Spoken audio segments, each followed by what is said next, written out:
Good morning, guten morgen, everyone. We're up. It's another blessed day. It's another day we can take advantage of. And I'm still drinking this tea. I have Detox and Breathe Easy tea because, as you know, I'm always having issues, especially this time of year. So I did do the Audrey Cunningham video last night. Very, very interesting. I'm not sure if I want to do a part 2 because I did get some things, you guys, that was very intriguing, to say the least. I got things about the father, the mother, drug use, things going on that nobody's really telling us or talking about. And I wanted to go into some things too. I put this in another vid, but I want to say this again because it's very important to me. I do not want to be compared to the media. I do not want my readings, my accuracy compared to something I know tells half truths and 9 times out of 10 tells lies. Okay? I don't want my readings compared to that because of course it's going to be off. They're saying one thing, I'm saying another. But as you know on Crime TV, we give you the truth. We are blunt. We do not sugarcoat. We don't beat around the bush. I tell it like it is. You know, my spirits are very willing to give information. And this is something the media cannot do.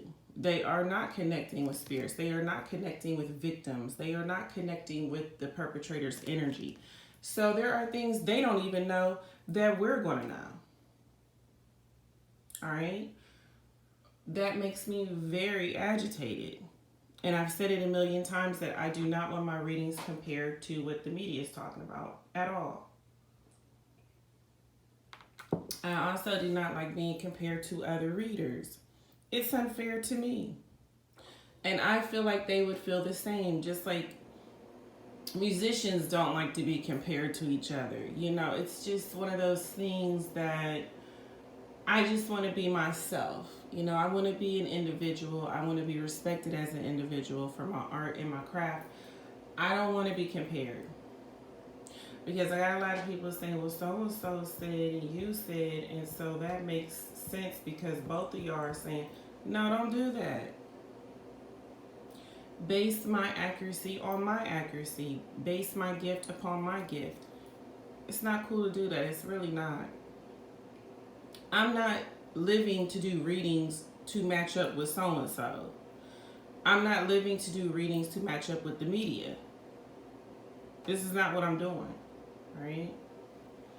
So let's change that route. Also,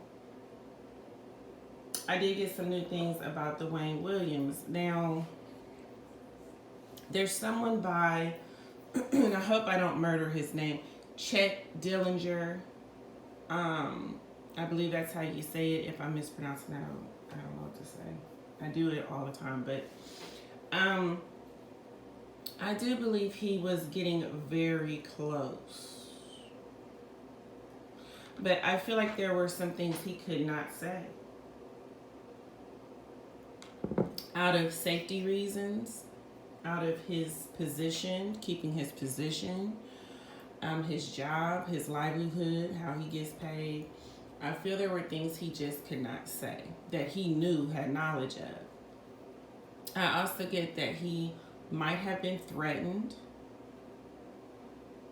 because I feel like if anyone went deep into this case and really was trying to figure this thing out, I will give him the credit. The man who wrote the list. And I wish I could have had the opportunity to meet him and have him sign the book for me because it's very interesting, some things that he found. Now,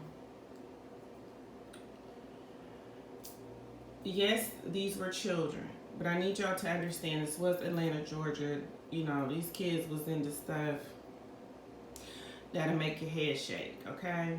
So, not to say anything about the children, but I need you to understand the lifestyle that these children were living, or involved in some things that were very dangerous, okay? I do believe that some of these children were paid to lure other children as well.